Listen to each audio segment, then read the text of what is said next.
Tayo po'y dadako na po sa banal na salita ng ating mahal na Panginoon. Ito po'y dadalhin po ng ating beloved ordained preacher, Nilo Miranda. Praise the Lord. Amen. Praise the Lord. God bless you po ating beloved Barding. Everybody shout, praise the Lord. Tayo po'y magkaisang dumalangin. Let us pray po, mga minamahal. Praise the Lord. Hallelujah. Our gracious Heavenly Father, in the mighty name of Jesus, we give all the glory, honor, and worship and thanksgiving unto thy name, O God. You are great, O Lord, and you are worthy to be praised, O God. We exalt thy holy name, O God, and once again to the prayers of our dearly beloved parents in the Lord, we ask you to please forgive our shortcomings, cleanse us from all unrighteousness. Lord, help me to bring forth thy message. Anoint thy word, O God, remove all hindrance and bind the power of darkness, doubts and unbelief, confusion. We command you to cast out in Jesus' name. In Jesus' name, amen. Praise the Lord. Tayo makabalik sa ating mga upuan. At una tigit sa lahat po ang pinakamataas na pagpupuri, pagnilalhati, pagdakila at pagsamba ay tanging sa ating dakilang Diyos, ating pinakamahal na Panginoong Yesus. Praise the Lord. At tayo po ay nagbibigay ng dobleng paggalang. We give double honor and respect to our dearly beloved parents in the Lord. We cherish the blessed preaching and teachings of our dearly beloved evangelist pastor, Wildy Estrada Almeda, and our beloved Honorable Assistant Pastor, Linas Almeda. Greetings to the beloved Almeda family, beloved Almeda children. At sa ating lahat po, mga minamahal, isang pinagpalang araw ng linggo. Palapakan po natin na malakas ang mahal na Panginoon. At bumabati po ko ng Happy Father's Day. Amen. Sa lahat po ng ama ng tahanan, praise the Lord. Maligayang pagbati po ng Happy Father's Day. Palapakan po natin ng malakas ang ating mahal na Panginoon. Praise the Lord. Amen. So tayo po'y dadako na po sa pagiging ng banal salita ng Diyos. So mga minamahal, sa araw na ito ay pinagdiriwang ng bawat pamilya ang tinatawag na Father's Day sa kanilang mga minamahal na mga ama ng tahanan, Ebarsimen. So tayo po mga minamahal natutuwa sapagkat ang Diyos ay magandang plano ng Diyos. Palapakan mo natin ng malakas ang mahal na Panginoon. Praise the Lord. Ang lahat ng bagay nakaplano sa Diyos. Amen. Sadyang nilikhaan ng Diyos ang tao, mga minamahal, napakaganda ng layunin ng Diyos. Amen. Sabi ng Biblia, after God created Adam and placed in a beautiful garden in Eden, and God saw it was not good for Adam to live alone. So he need a suitable companion to share his life. Amen. So He made the woman, amen, to be a good companion to a man. Ever say, praise the Lord. So nilalang ng Diyos ang lalaki at binigyan niya ng katuwang. Ever say, amen. At ang sabi ng mahal na Panginoon, go ye, and be multiply. At humayo kayo, magpakarami kayo. Kaya dumami tayo ng ganito. Ever say, amen. So ito'y nasa plano ng Diyos. Ever say, amen. Ang Diyos ang naglalagay sa puso ng tao, mga minamahal, ang dapat niyang gawin. Hindi nilikha ng Diyos ang sanlibutan, hindi nilikha ng Diyos ang tao at pinabayaan sila ng Diyos. Hindi po, mga minamahal, nasa guided pa rin sila ng ating mahal na Panginoon. So sa ating buhay ngayon, mga minamahal, itong lahat ay plano ng Diyos sa buhay natin. Ever amen. Sabi po ng Biblia, we are incapable of planning our lives. Only God knows everything. Only God knows the future. Ever say amen. And He is the one who capable to choosing our vocation and path. And the plan of God is for our good. Palapakan mo natin ang malakas ang mahal na Panginoon. Ever say amen. Sabi ng Biblia, napakaganda ng layunin ng plano ng Diyos sa tao. So ang pamilya, binigyan niya ng ama at binigyan niya ng ina. Ever say, praise the Lord. Amen. So ang ama, siya po ang tinatawag na head of the family. Ever say amen. Amen. The Lord our God, He appointed the husband to be the head of the family, mga minamahal. And being the head of the family, the husband is responsible for the spiritual and material needs of the family. Palapakan mo natin ng malakas ang mahal na Panginoon. So ang tao, mga minamahal, ang husband, siya ang tinatawag na head. Ever say amen. Siya ang spiritual leader. Siya ang tinatawag na provider. Ever say amen. Siya po mga minamalang tinalaga ng Diyos upang maging spiritual leader sa kanyang pamilya. Kaya lahat ng mga ama ng tahanan, sila po ang inyong pastor sa inyong pamilya. Palapakan mo natin ng malakas ang mahal na Panginoon. Praise the Lord. silang spiritual leader. And being a spiritual leader, see to it that the will of the Lord will be done in our family. Ever say amen. Because the blessed and the family, mga minamahal, is based on obedience to the will or to the word of God. Ever say amen. Ang pinagpalang pamilya, mga minamahal, yung gumagawa sa kalooban ng Diyos. Ever say, praise the Lord. Amen. Kaya pinapag-aralan natin minsan ang salita ng Diyos para malaman natin bilang ama ano yung tungkulin ng ama at yung gustong maging ama pa, yung gustong mag-asawa. Alam niyo yung responsibilidad ng magiging ama. Ever say, praise the Lord. Basahin mo natin ang banal na kasulatan dito po sa aklat ng Job chapter 1 verse 5, kindly. Job chapter 1 verse 4 and 5. 4 and 5 ng Job.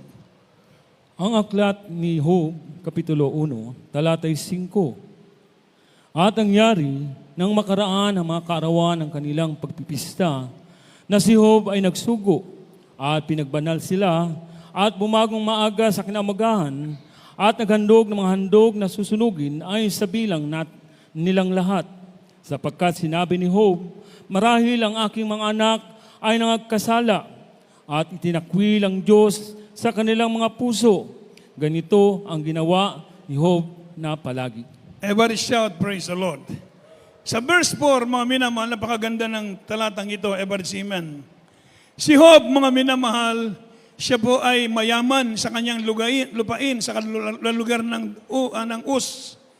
Siya ay isang pinakamayaman na tao doon. May takot sa Diyos. Everybody say amen.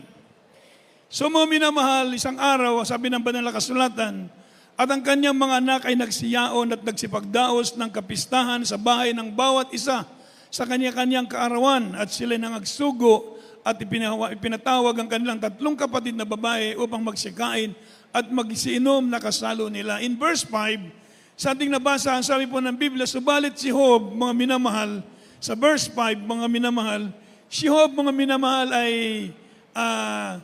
nagkakaroon siya ng tinatawag na bumangong maaga upang sa kinamagaan upang maghandog na mga handog na susunugin ayon sa bilang ng nilang lahat. Ever say amen. Amen po ba mga minamahal? Masabtan ninyo matagalog may son. Ever say praise the Lord. So mga minamahal, sagul-sagulan na itong Bisaya. Palapakan mo natin na malakas ang ating mahal na Panginoon. Ever say praise the Lord. Sa panahon ni Job, mga kaigsunan, si Job mahadlokon sa Diyos. Doon na siya kahadlok sa Ginoo. Ever say amen.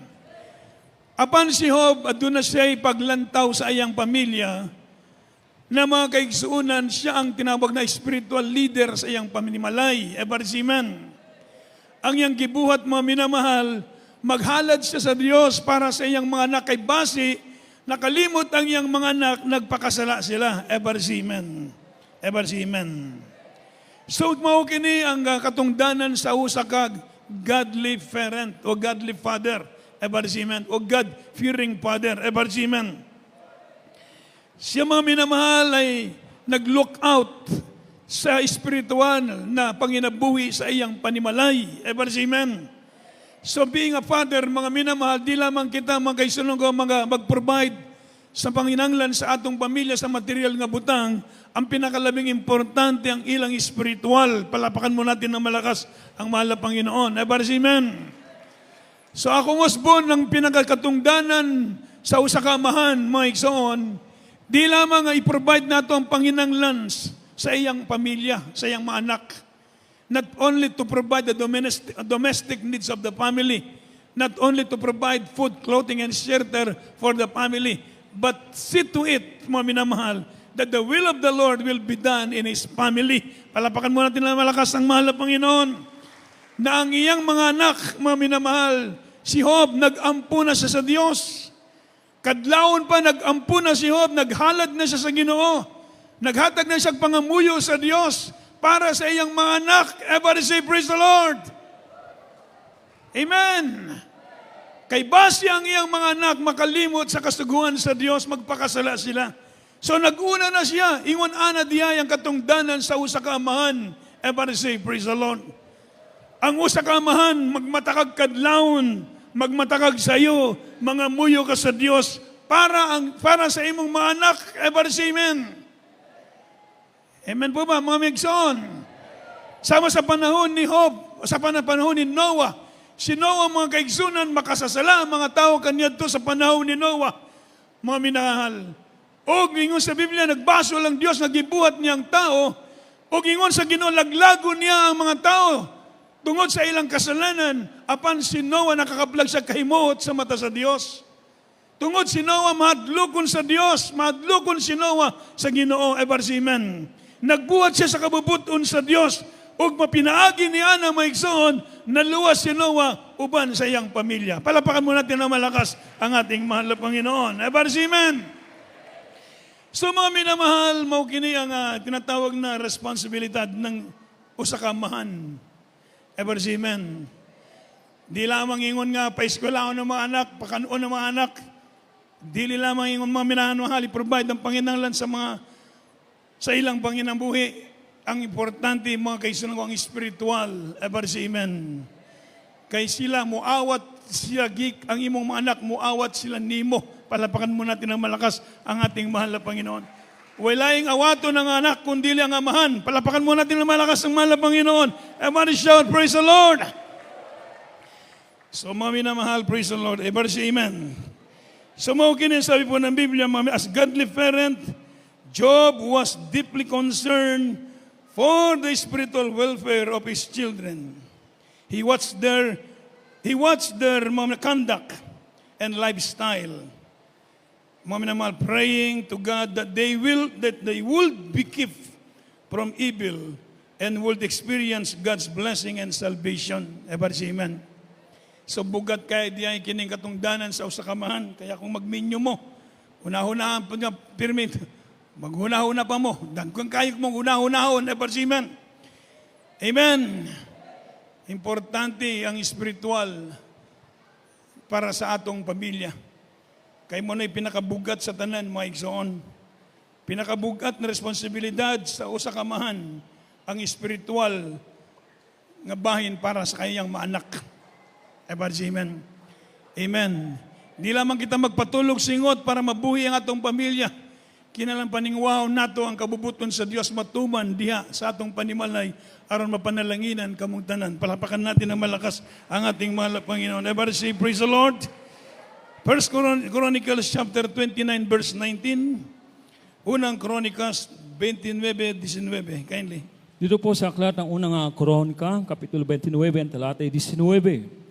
At bigyan mo naman si Salomon na aking anak na sakdal na puso upang ingatan ang iyong mga utos at iyong mga patutuo at ang iyong mga palatuntunan at upang gawin ang lahat ng bagay nito at ang upang itayo ang templo na siyang aking ipinaghanda. Amen. Everybody say, praise the Lord. So si David, mga minamahal, nag-ampu siya para sa kang Solomon. Everybody say, amen. So na ang pagtambag ni David kang Solomon. Sa wala pang mamatay si David, mga minamahal, before siya mamatay, iyang gisultihan ng iyang anak, Solomon, anak, ayaw kalimti ang Diyos. Everybody say, amen. Amen. Pangitao ni mo siya sa bugkos mong kasing-kasing, ingon ni David kang Solomon. Kung pangitao na siya sa bugkos mong kasing-kasing, makaplagan mo siya. Kung buhaton mo yung kabubuton, panalanginan kanya. Apan kung isalikway mo ang Diyos, isalikway ka gihapon sa Ginoo. Ever say amen. So nanaang pag-ampu para sa atong pamilya. Ever say amen. Amen. So ang prayer napaka-importante sa usakamahan para sa iyang pamilya. Sama sa gibuhat ni David maigsoon. Sabi ni banal na kasulatan, nagdalangin si David para kang Solomon. Bigyan mo naman si Solomon ng aking anak na sakdal na puso upang ingatan ang iyong mga utos. Amen. Ang iyong mga patutuo at ang iyong mga palatuntunan upang gawin ang lahat ng bagay na ito at upang itayo ang templo na siya ang aking ibinaganda. So mga minamahal, talagang ganun, napakahirap na responsibilidad na bilang isang ama. Talagang ipanalangin mo isa-isa ang iyong mga anak. Ever say amen? Ever say amen? Meron kang panahon para sa anak. Sabi po ng banal na kasulatan, ever say, praise the Lord. Sabi po ng banal na kasulatan sa Deuteronomy chapter 6 verse 6 to 9, Daddy spend time with the children and it's not empty time. From the book of Deuteronomy chapter 6 verse 6 up to 9. Kindly po. Dito po sa aklat ng Deuteronomio, Kapitulo 6, ang talata is 6 hanggang 9. 6 hanggang 9.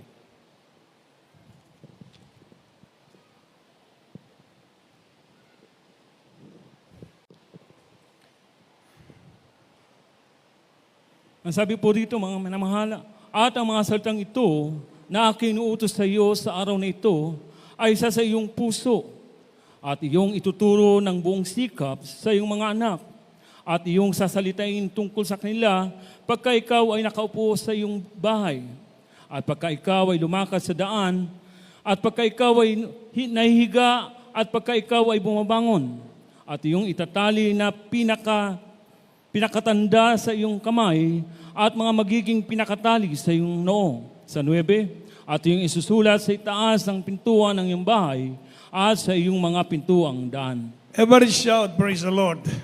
So mga minamahal, mapakabigat, ever amen. Yung mga anak natin, mga minamahal, meron tayong time para sa kanila, ever amen. Lalo na sa panahon ngayong itong panahon ito, medyo madelikadong panahon. Dahil minsan yung mga anak, bibigyan ng cellphone, ng laptop, ng iPad, ng mapa, para libre na siya mag-iPad. Amen. Tama ba ko, mga minamahal? Amen.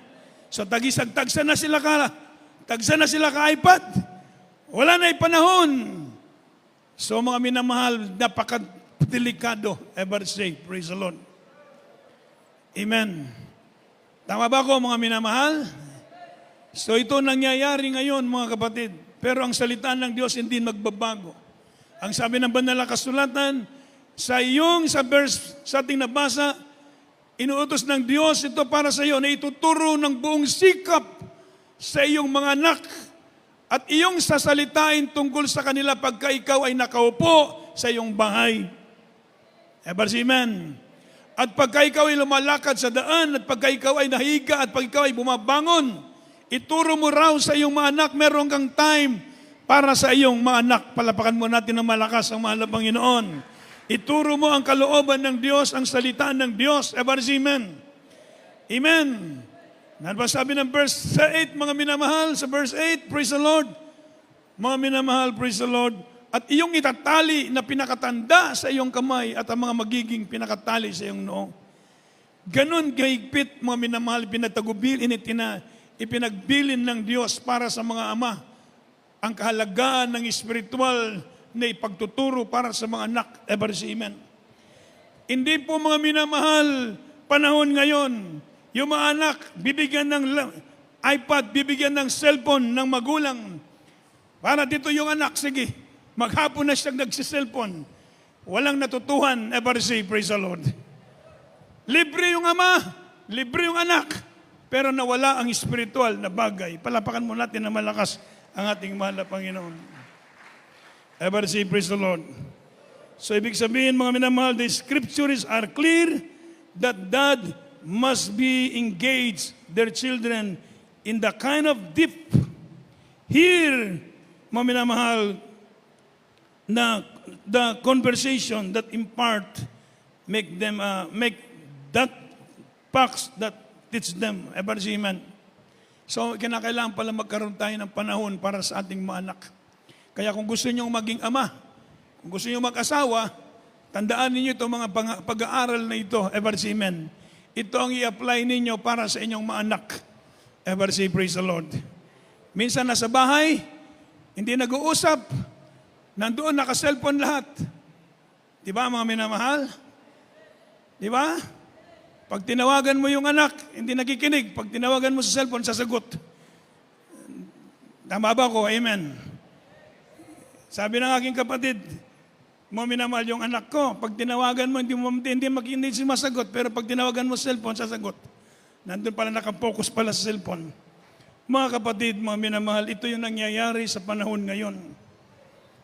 Pero doon sa ibang bansa, 15 years old, hindi pahawakan ng cellphone yung hanggang 15 years old, hindi hawak ng cellphone yung kanilang anak. Yun ang ginagawa nila para mapokus sila. Ever say, praise the Lord. Ever say, praise the Lord. Sa Japan, mga minamahal, sa Japan, mga minamahal, ang turo doon, mga minamahal, sa mga bata, Hindi yung dito pag grade 1 pa lang, isang bag na yung notebook niya at libro. Nagbaguod na siya mga minamahal sa libro. Amen. Pero doon sa Japan, hindi po ganoon mga kapatid. Ituturo na lang muna yung disiplina, respeto, mga minamahal. Ever say praise the Lord. Kaya namamangha kami san. Ever say amen. So yun ang itinuturo sa mga bata. Kaya mga minamahal, talagang pag-aaralan natin ang salitaan ng Diyos. Sapagkat nandito tayo sa tinatawag na mapanganib na panahon. Bilang Kristiyano, pag-aralan natin ang bawat sulok ng problema sa pamilya upang may apply natin ng tama sa banal na kasulatan upang hindi mapariwara ang espiritual ng ating mga anak. Palapakan mo natin na malakas ang ating mahal na Panginoon. So bilang ama, mabigat ang tinatawag na responsibilidad. Magkaroon tayo ng panahon para sa ating mga anak. Nasabi ng Biblia, kayo mo po, lumakad, mahiga, kausapin mo ang iyong mga anak, sabi po ng Biblia. Turuan mo sila sa salita ng Diyos. Turuan mo sila sa kalooban ng Diyos. Ito ang mensahe para sa mga magusto mang maging ama o sa mga ama na nagsisimula pa lamang, ever si amen.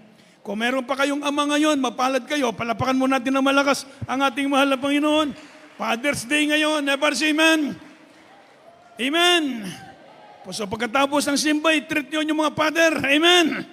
Idaan niyo sa Jollibee, idaan niyo kung saan sila pwedeng pakainin, pameriendahin, pahalu-haluhan. Ever si amen. Amen. Hindi Father's Day, siya na nagdaog sa bidding sa palaglaba. Pagkabot sa balay, siya ang nakadaog. Ever si amen. Na maglabanan na po siya. Ever si praise the Lord. Mapalad kayo pag meron pa kayong ama, mga minamahal. Kasi hindi ko naranasan yung merong ama eh. Dahil namatay yung aking father, 4 years pa lang ako, wala na akong ama. Kaya hindi ko alam kung anong itsura ng aking ama. Sa litrato ko na lang nakikita yung aking ama. Hindi ko na-experience yung kasama ang father, mga minamahal. Kaya kung meron kayong ama, buhay pang inyong ama, pakamahalin ninyo ang inyong mga ama. Palapakan mo natin ng malakas ang mahal na Panginoon. Ang inyong mga ama, nagsumikap para kayo makapag-aral. Ever si amen. Nagsumikap ang inyong mga ama para magkaroon kayo ng magandang kinabukasan. Ever si amen. Silang nag-provide. Amen. Hindi sila nagpabaya. Ever si amen. Mapakahirap ng bilang ama. Kaya kung kahit may pamilya na kayo, tinuturuan pa rin kayo ng inyong mga ama, tanggapin nyo ang advice ng inyong mga ama sapagkat ito'y nakakabuti para sa inyo. Ever si amen. Mga anak, tumalima kayo sa inyong mga ama.